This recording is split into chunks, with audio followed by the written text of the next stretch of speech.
Hello, my name is William Higgins again. I use the name William Woods Higgins because there's a William Higgins publishing some things that I just don't want to be mistaken for.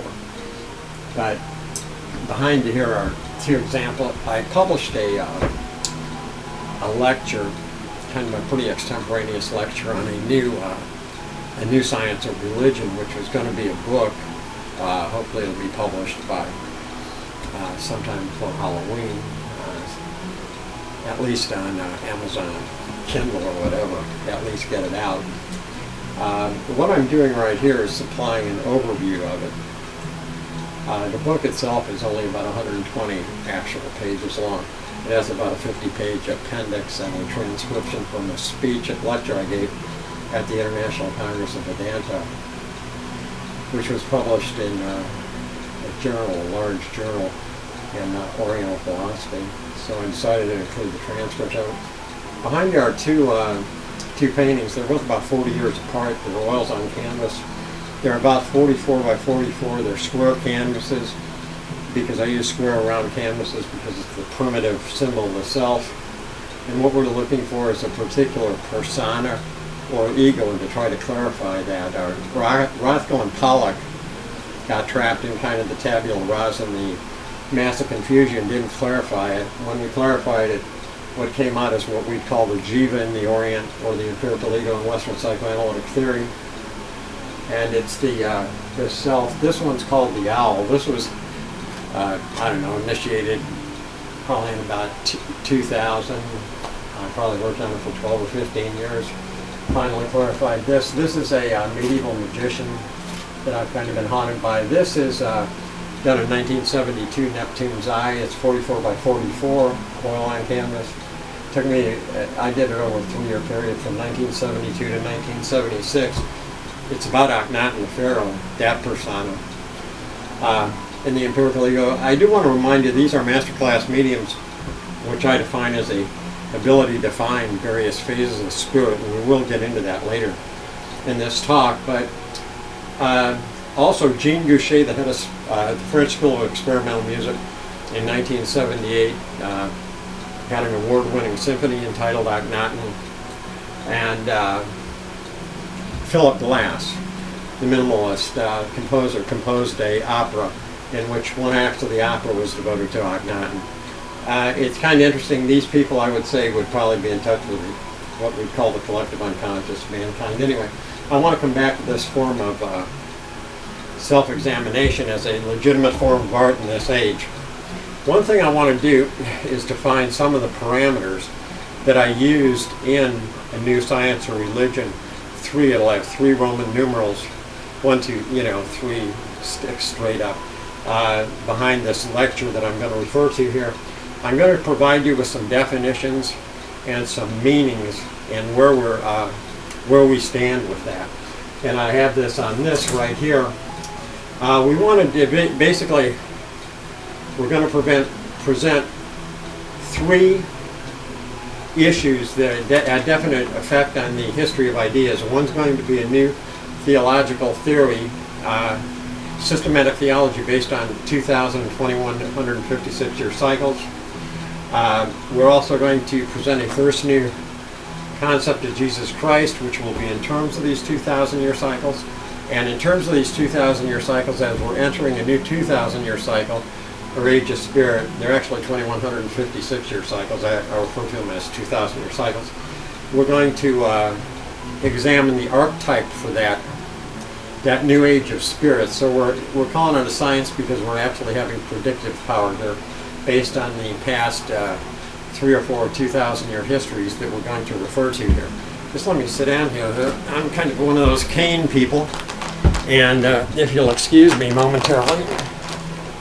All right, I do want to emphasize some things here, what we're referring to here and how we're using it. Right here, we have a glyph here, and it has each one of these sticks, these vertical little breaks in this line right here, are 2,000-year cycles.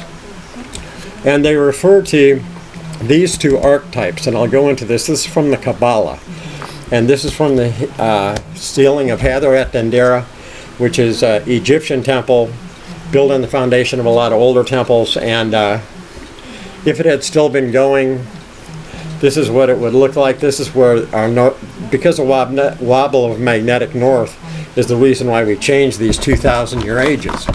All right, I hope you can see this right here. So here are 2,000-year ages, and as it goes up, man was more or less in the organic order. And I want to preface this by saying we're going to go, religio means to link back, and we're linking back to Egypt, the same as actually where Moses came from, the start of the Abrahamic tradition, and which is also the birthplace of the Greco-Roman tradition, symbolically. These are, to a lot of people, tarot cards, but they're really not when they're seen in light of the shapes of spirit. They're actually what we'd call archetypes of the collective unconscious mind. And what we'd say is a religious community like the Western religions community of mankind, which is what we're dealing with here. We're not dealing with all religions. Okay, would have as the last 2,000-year cycle from say 0 AD to 2000 AD is the martyr. The oncoming one is the wise man. I'll tell you how we differentiate that, because the wise man is common to the Orient as the end of their spiritual practices, and the martyr figure was obviously Jesus Christ and Prometheus bound. Okay, I wanted to find, we're dealing with Western religions, and we're only dealing with how you shape the dominant religion in Western civilization in a 2,000-year cycle, and we're dating that back to archetypes, or what we'll call arcanum of Egyptian mystery religions. So we're only going from like actually here 2000 to 4000 BC up to 2000 AD where we are right now, and this is the archetype for that. So okay, now what I mean, the 2,000-year, the new science of religion is based on a systematic theology. This is the first thing we're adding to the history of ideas. It's based on a history of ideas, which itself is based on, or its contribution to the history of idea is a new science of religion based on, and we do need a science of religion. Everybody talks to, well, they should investigate this or they should investigate that. One of the most brilliant minds of the 21st century, Daniel Dennett, says, well, we ought to investigate that. You know, you're sitting there saying, God, you've been making $150,000 a year at, you know, a university for the last 50 years. Don't you think you've had time to, you know, anyway, it's not a criticism. It's just like you hear this too often. So what I'm going to do is present to you my own investigations in theology. I do have college degrees, by the way, and things like that. I'll get into that, but I really don't want to brag about that or, you know, take up time with that. But this has been a lifelong process. As I say, I've been doing this painting for about 40 years, and it's led to a new school of art. One of the things about a new, there are three what we call trans-historical rules that govern these symbols and how they change, how they metamorphose over time. And the first one is we have, because you have to set up kind of a magnetism, a spiritual magnetism between these forces. I mean, they really are, here's what I mean by magnetism. You know, you have things like this, and they just kind of come together. You can't really see the force, but it's like how people are attracted to things like Jesus Christ and why. Why, for example, as Christ had staying power for this 2,000-year period. Why, by the way, is that deity losing its spiritual power, now losing its magnetism, and why has there been a magnetism towards spiritual practices that lead towards the wise man, which is the oncoming archetype for the 2,000-year cycle of Western religion? Why have all these kind of coalesced here is because we're in an era of transformation. And let me give you an idea what in all the shapes of God, in the dominant shape of spirit in Western civilization, have taken place in terms of these 2,000-year cycles. And I just want to show you how this works. I also want to say we're only going to go back to like 6,000 or 4,000 BC which is really the, let's see, how can I say it? It's the orthodox view of history, the way Graham Hancock would say. We very much agree with Graham Hancock and Bavall's idea that Egypt went back much further than this, okay? And when we deal with the Exodus as a religious schism rather than a slave revolt or anything like that, what I do want to get into here, and this is going to get very controversial in the end, and how they created actually Jesus Christ because of what they took out of Egypt. One thing I do want to say here is that we do very much agree with Professors Lehner, Bavall, Hancock, that there was about a 12,000 year period a long time ago that Egypt is probably much older than, you know, that, and this is hopefully it will help them in their rewriting of this history of Western civilization, which is a very difficult task, and you receive a lot of flack. It's one of the reasons why I have all the coursework for a PhD done and don't have a PhD. People wouldn't accept certain things, and I maybe didn't have the explanatory power, but I'm very happy to see what Hancock, Bavall, and others are doing like this. We're also going to deal with the current God debate of Dawkins and people like this, and William Lane Craig, and you know, the creationists versus the you know, atheists. We'll touch on that, but actually we're transcending those issues, because we're saying that Christianity is by no means a delusion. Okay, don't get any idea we're into it. And we're saying that, you know, atheism is obviously an unknown factor too, a facet, and most will admit that, so we fall into some sort of agnosticism here, but it transcends both the atheist and the creationist debate, and still attributes rationality to Christianity in the fact, in the terms of these arcana, that people who knew about these, and I understand that you have never heard of this. The first time I ever heard of 2,000 year cycles, I didn't know what the hell the person was talking about. It was my Greek teacher in the third year of Greek. I was looking at some catalog. I was looking at my dress whites for the Marine Corps that I was getting commissioned in, and I was looking at, he was talking, we were reading Prometheus Bound in Greek, or what was left of the Prometheus trilogy, and he said the Prometheus trilogy is based on 3 2,000 year cycles of spiritual history.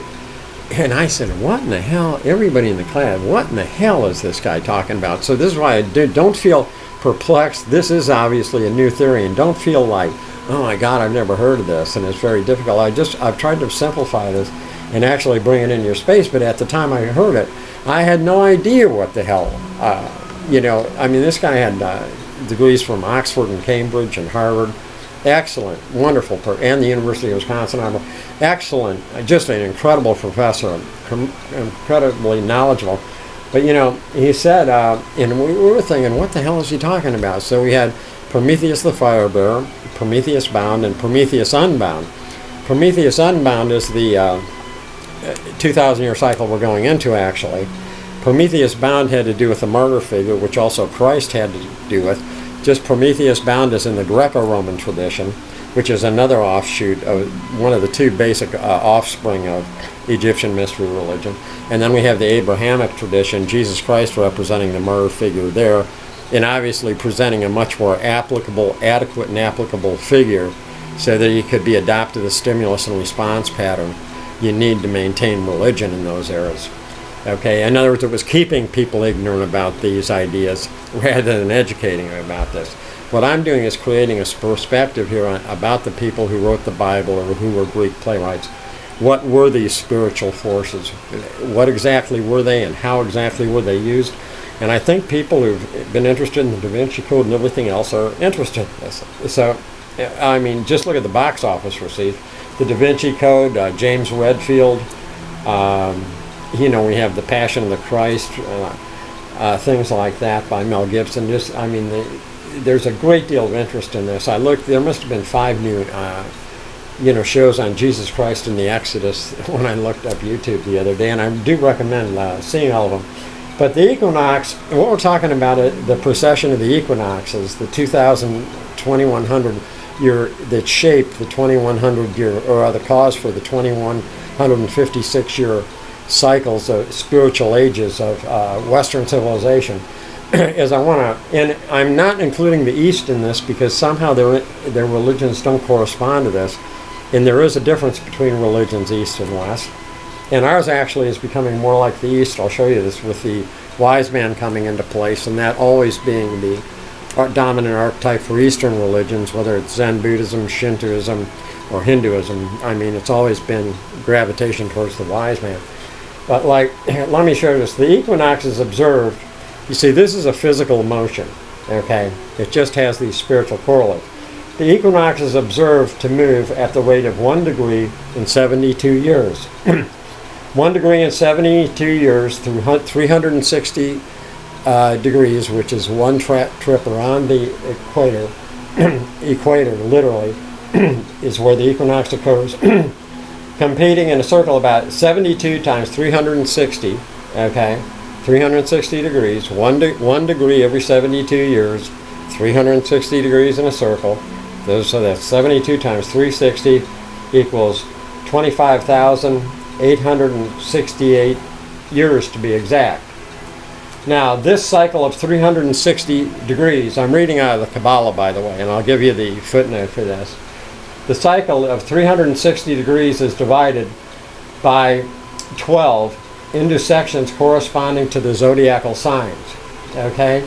Therefore, divide 25,868 by 12, and we get 2,156 years, what I was talking about, the 2,000-year cycles, okay? Each of the durations, when it's going through the 32 degrees and it goes backwards through this cycle. Now, every 72 years moving 1 degree of the 30 degrees in a cycle, okay, gives us the sign that we're in and the spiritual age we're in Western civilization. Now, this has to do with the exact date. Now, the equinox, or the place of the sun at the beginning of the astronomical year, retrograded by the precession back from the first of the constellated Aries, which is the beginning of the circle of the stars, 30 degrees, and therefore into the space corresponding to the sign of Aquarius in 1881. Okay, the exact date is January 19th, 1881. The chart for the hour and the minute, as well as the date and a discussion of it, are given in astrological lore of all ages. Okay, so they're given in that. The one thing they're not going into is a series of religion, which I say explains religion better than any other theological hypothesis out, and this includes Hegel, okay, which we're definitely transcending too. Now here is like, if you see this is the sign of Pisces in the Kabbalah, the 12th Arcanum, and it's the martyr figure. Okay, these are the primary figures we'll be interested in here. And then we have here, you look at 9, the figure Aquarius right here. Okay, that's for the age of Aquarius. Okay, and these mean nothing but tarot cards to most people, but it's not. This is this is the sign of Aquarius. Okay, and it happens to be the wise man or the sage. Now, this can be found, this is called, it was originally published as the Doctrine of Kabbalism, serial number 48 by Albert Benjamin. He changed the name of this script to the Sacred Tarot and adopted the pseudonym of C.C. Zane. Okay, and this can be found through the Churchill Light. I believe they're at Albuquerque, New Mexico, but I want you to be able to footnote all this. I originally read about the 2,000-year cycles. I originally read from what is in the 19th Arcanum, okay, and you look under the 19th Arcanum and you'll find that section on the exact, the cycles that are used in the Kabbalah. Okay, but I do want to footnote that because it's very controversial, and it becomes even more so when we say the internal. You see, what God becomes in the dominant religion in Western civilization, in other words, why the Sphinx heads turn to ram's heads like in the age of Aries, which was 2000 BC to say 0 AD, or why you hear Cleopatra talk about being the daughter of the two royal rams, or royal, rams or whatever. Why you have, when they blow through a lot in Jewish religio, originally meaning in Latin to link back. So when you link back to, say, a lot of Jewish religious traditions, they'll have a lot of lore about a ram's horn, or, you know, go into that age some way. Or when Moses wanted to bust the thing of the golden calf, that was the age of Taurus. He was coming out of that. That was another crew.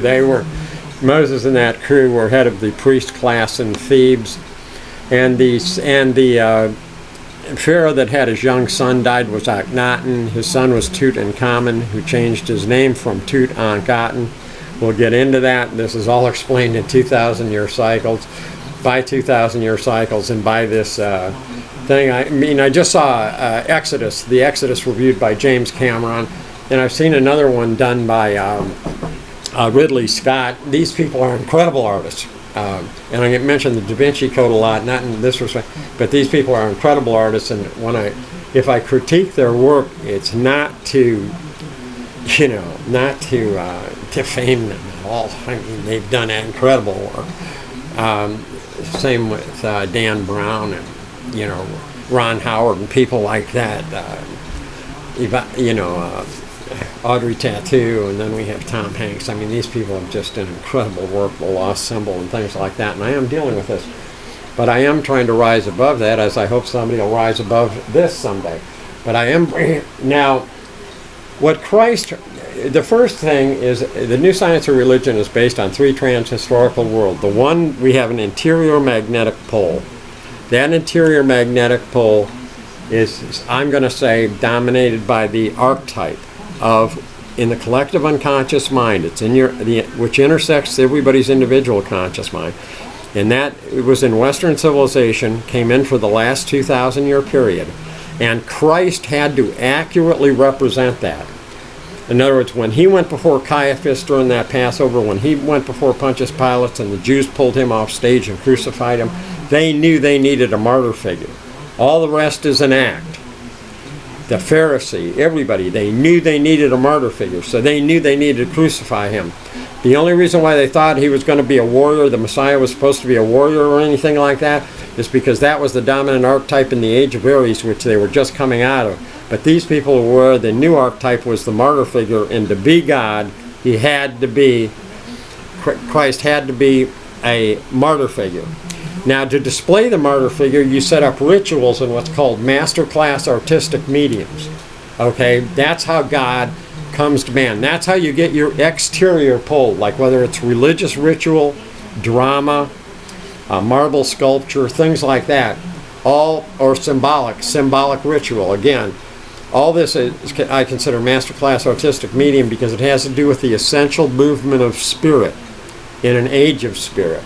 And knowledge of this, which you had to have, by the way, you had to have knowledge of this, or you could not be considered a real artist in the ancient world. So don't think I'm just coming up with this idea out of nowhere. I realize it was suppressed because people did not want you to know about these 2,000-year cycles or anything like this. They just didn't want you to know about it. I mean, we have our orders like the Masonic Order, you know, the Illuminati, places like this, which are, you know, parts certain secret societies. Actually, real artists are a secret society too, but people really don't know anything about that. And the only people who really know about it are understand that we see each other on eyesight. It's not a debatable subject. Okay, and so we have three. The first one is, the first trans-historical rule is you have to understand the interior magnetic pole. The exteriorization of the martyr figure comes in the way of drama, symphony music, marble sculpture, things like that. And it comes in the way of them setting up a martyr figure. So whether it was Prometheus bound in the Greek Greco-Roman tradition, or whether it was Christ as the Messiah, as the King of the Jews too, by the way, which he was the King of the Jews. don't have any idea that this wasn't a power play to take over the rulership of Western civilization, by the way, which it did. And it did an incredible job. So I'm not talking about something hypothetical here. I'm talking about something that rules the world, okay? That built the Vatican, that built the, Temple of Jerusalem. Okay, but I'm also talking about a culture that cursed the Egyptian civilization, arguably the greatest civilization in the history of the world, out of existence. I'm also dealing with a religion in which they deal with the waning forces. For example, the Passover begins when the sun and moon wane at the vernal equinox. The Jewish New Year begins when the sun goes below the ecliptic, okay, at the autumnal equinox, okay, and it goes below. It's moving away. So when these forces wane, I'm not going to tell you if you practice spiritual practices when that deals with the waning of natural forces. I'm not going to tell you what you are, but you can just figure this out. Their robes are about all that color for a reason. Okay, now the systematic theology. So you have your second rule is based on you have an exterior representation of this interior dimension by artists and in masterclass mediums. This is what defines real artists and real scribes of spirit, or real art also, by the way. It has to do with this movement of spirit at the time. Now, we have the third rule has to do with the principle of self-preservation. Now, whether the martyr is going to be a human or a natural object, like whether it's going to be Aten, the sun god, or a derivative of that, or whether it's going to be spirits, say, not of this world, that are alien to the natural order of this world. What we have here is we have what we call non-agrarian modes of production. For example, Aten, the sun god, was worshipped because the sun brought agrarian modes in, and that grew the wheat and grew the trees and grew everything that natural objects, there's a natural society fed off of, and that sustained their life. The sustenance of life came out of man-made products, okay, by the time Christ was coming into being, and this was dominating the human perspective. The human order was. So God had to be a human. He couldn't be a half human and half animal, which is what happens when the human orders are in periods of transition from a natural order to human order. And those will be half animal and still half human. It won't be either one. But all of a sudden God became totally human, whether it was Apollo, whether it was Prometheus, or whether it was Christ. Christ became this figure. So that means this is the first new concept of Christ in 2,000 years, brought out that he actually symbolizes the major arcanum, the martyr figure. Now then we go down to the dominant shape of spirit in the coming 2,000-year cycle. I'm going to say that the coming 2,000-year cycle, which is coming on now, is going to be dominated by the wise man, okay? The sage and the wise man. And this is one of the reasons why people are so attracted to Oriental religions, why I have so many artists living over in Nepal or Tibet, places like that, and how many people were attracted to India and Chinese art forms, which they still are, by the way, and they still are excellent. I'm also going to say this is the reason why the martyr figure is losing its magnetism. In other words, people are not, attracted, magnetized to the martyr figure anymore, the same way they were in previous ages, and it doesn't have the power it had in previous ages. Also, by bringing this wise man into existence, what we're going to deal with is making the invisible visible, which, if you know, I am very much interested in, I mentioned a person by the name of Maurice Merleau-Ponty. I'm very much interested. He died before he could finish his masterwork called The Visible and the Invisible. I'm saying he couldn't make the invisible more visible because he didn't have enough statement-making devices about the realm of the invisible realm. I'm saying that this form of painting is a form of what they call clairaudience, which that means looking into two dimensions simultaneously. That'd be the known, unknown, the visible and the invisible, the unconscious and conscious, the synchronizing the inner with the outer, the matrix, having a matrix of relations that's synchronized or out of sync, understanding the logic of that. This would all be clairaudience. And I'm going to say metapsychological art, this form of art is in line with this essential movement of spirit, and therefore does qualify as a masterclass medium. So, and I know that's a hell of an egotistic thing to say, but I'm pretty sure I have enough credentials. I mean, I've done 300 or 400 of these paintings and have enough credentials to attempt to explain this accurately, and I do have it theorized, and I will present lectures on this. after I get used to even using this computer here. I'm 30 woods out in the backwoods of South Carolina. So actually we're defining a dominant shape of spirit. We're defining, this is an interdisciplinary relationship, and you know, it deals with a lot of different relationships. For example, I could say that's my two-dimensional sheet, like a holograph or a hologram, and that's my holographic principle. And actually what I'm doing is unscrambling these shapes that I copy that come out of the canvas. And then when they get out of a canvas, I try to figure this out like a puzzle, the same way they do with a black hole.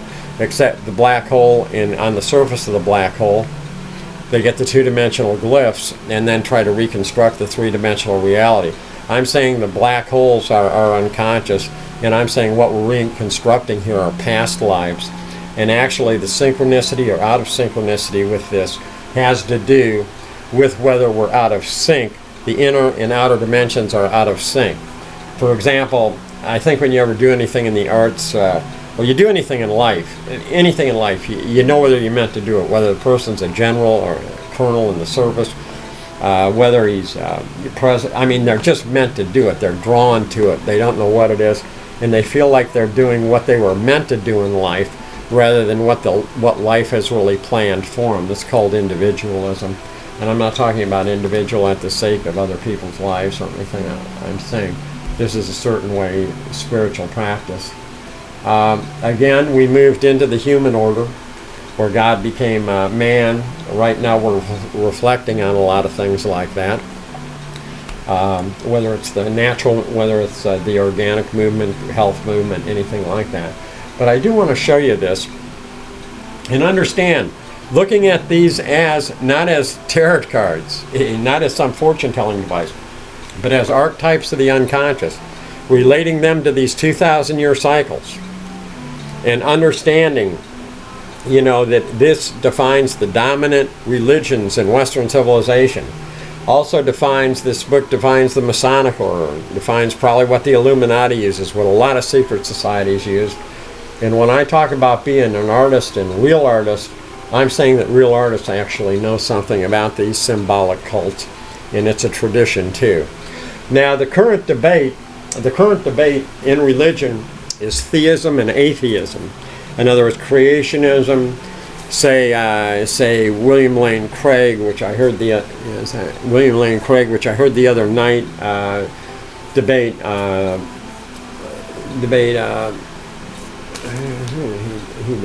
Krauss. He read Professor Krauss, and these people, Lawrence Krauss, and the physicist. And these people do an excellent job. But again, I'm not into the delusion, and I'm not into the fact that religion is just some out of the ordinary. It's based on, for example, I understand what the murder figure is. I understand Christianity. It's not based on a delusion. It's based on the unconscious and the ability of certain people to figure this out. Somebody said something, well, this isn't rocket science. I said, no, it's not rocket science. It's much more than rocket science. This rules the world, okay? And people who understand, like certain people who are in mathematics and physics, understand the world because of the computer age and a lot of other things, understand the world as a set of mathematical formula that have to be figured out and put in mathematical formulas, and this is basically how they create science. It is, okay, and they do a great job of it too. I believe the world is a set of symbolic formula, and these symbolic formula are in things like this, and this is how we figure it out. So, and I'm saying these are masterclass mediums, so if you're an astrophysicist or a mathematician, more, you know, great. I mean, I heard some mathematicians debate, by the way, something that's wonderful here. Susskind, the string theory. If you're interested in string theory, when I hear people discuss string theory, I say, this is exactly what I'm doing in painting. Of course, they might call me a crackpot or whatever. By the way, this takes probably as much education as many of you people have, whether you respect that education or not. It involved writing plenty of things, and we'll try to come out with something systematic that everybody will understand. I want to try to make this as understandable as possible. I want to make the first lecture I gave as understandable as possible. We're dealing with a 2,000-year periods in about a 6,000-year period from, say, about 4,000 BC to 2000 AD, which we're in now, and we're actually predicting what is going to be the dominant shape of spirit in the upcoming 2,000-year cycle. We're giving you where it comes from. We're letting you can relate this all for yourself. You don't have to believe a word I say. You don't believe people are attracted to the east. You don't believe Christ is losing his magnetism. Okay, all right. You don't believe that the martyr figure ruled the forces that rule the world for 2,000 years. By the way, even if you took Prometheus bound as the crucified figure, what is that telling us about the collective unconscious? What is the thing we think is the smartest people in the world? The smartest people in the world are what? Scientists. Boom, boom. Scientists. Why? Because they understand how to, use the crime of Prometheus. That's applied physics and mathematics, which changes the world into man-made products. Okay? Am I saying it's good or bad? No. If we didn't have man-made products, I couldn't come to you like this. And by the way, I hope all you people are doing real well. I hope you enjoyed the first lecture. This lecture, by the way, is going to be published as A New Science of Religion, Preface, and Definitions. And hopefully that'll help you understand the one I did before. That's called Science of Religion 3. I want to thank you very, very much for your time. I'm not trying to waste it. And you people really take care of yourself. I appreciate it, and look for me. I'll be back with you with some publications and some lectures on Merleau-Ponty, philosophy, psychoanalytic theory, and religion. If you enjoyed the Da Vinci Code, things like that, I hope this is just one step up in the right direction. Professor Susskind, Green, and people like that, please keep doing the World Science Festival. People do a great job. By the way, a lot of this was stimulated. A lot of this thought, like seeing the parallels, was done by this. And thank you for the International Congress of Vedanta and WAVES, the World Association of Vedanta Scholars. I really appreciate everything you do, and I hope you appreciate this. Okay, good luck to you.